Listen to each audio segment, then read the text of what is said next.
ഗുണ്ടകളെ പ്രവർത്തിച്ചു, പോലീസിനെ പോൽ പ്രവർത്തിച്ചു. ഈ ഒറ്റ ഡയലോഗിൽ ട്രെൻഡിംഗ് ആവുകയാണ് Thrissur city police commissioner R Ilango. തൃശൂരിൽ പോലീസ് വാഹനങ്ങൾ തല്ലിത്തകർക്കുകയും പോലീസിനെ ആക്രമിക്കുകയും ചെയ്ത ഗുണ്ടകളെ അറസ്റ്റ് ചെയ്ത ശേഷമുള്ള കമ്മീഷണറുടെ പ്രതികരണമാണ് വൈറലാകുന്നത്.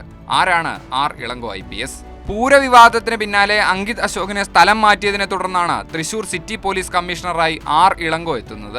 2024 ജില്ലയിലുണ്ടായ ഒരു ATM മോഷണ കേസിലെ പ്രതികളെ നിർണായക ഇടപെടലിലൂടെ കണ്ടെത്തിയത് ഇളങ്കോയുടെ കരിയറിലെ നാഴികക്കല്ലുകളിൽ ഒന്നായിരുന്നു.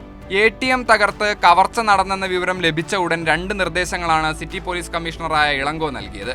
ഒന്ന്, കവർച്ച നടത്തിയ സ്ഥലത്തുണ്ടായിരുന്ന കാർ ഏതെങ്കിലും ടോൾ പ്ലാസ കടന്നിട്ടില്ലെന്ന് ഉറപ്പാക്കുക.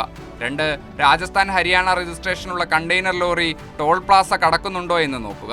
നിർദ്ദേശങ്ങൾ പിന്തുടർന്ന പോലീസ് ഉദ്യോഗസ്ഥർ കവർച്ചാ സ്ഥലത്തുണ്ടായിരുന്ന കാർ ടോൾ പ്ലാസ കടന്നിട്ടില്ലെന്നും രാജസ്ഥാൻ രജിസ്ട്രേഷനുള്ള കണ്ടെയ്നർ പന്ന്യങ്കര ടോൾ പ്ലാസ കടന്നുപോയെന്നും സ്ഥിരീകരിച്ചു. പ്രതികളുടെ നീക്കം എന്താകുമെന്ന കമ്മീഷണറുടെ അനുമാനം തെറ്റിയില്ല. പോലീസ് സംവിധാനം ഉണർന്നു പ്രവർത്തിച്ചതോടെ പ്രതികൾ 5 മണിക്കൂറിനുള്ളിൽ തന്നെ വലയിലായി.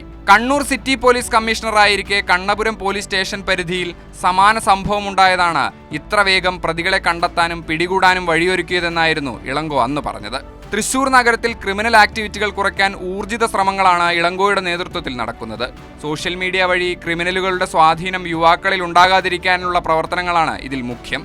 ഗുണ്ടാ പ്രവർത്തനങ്ങൾ കുറയ്ക്കാനും ക്രമസമാധാനം നിലനിർത്താനും കമ്മീഷണറുടെ നേതൃത്വത്തിൽ നടക്കുന്ന ശ്രമങ്ങളും ശ്രദ്ധേയമാണ്.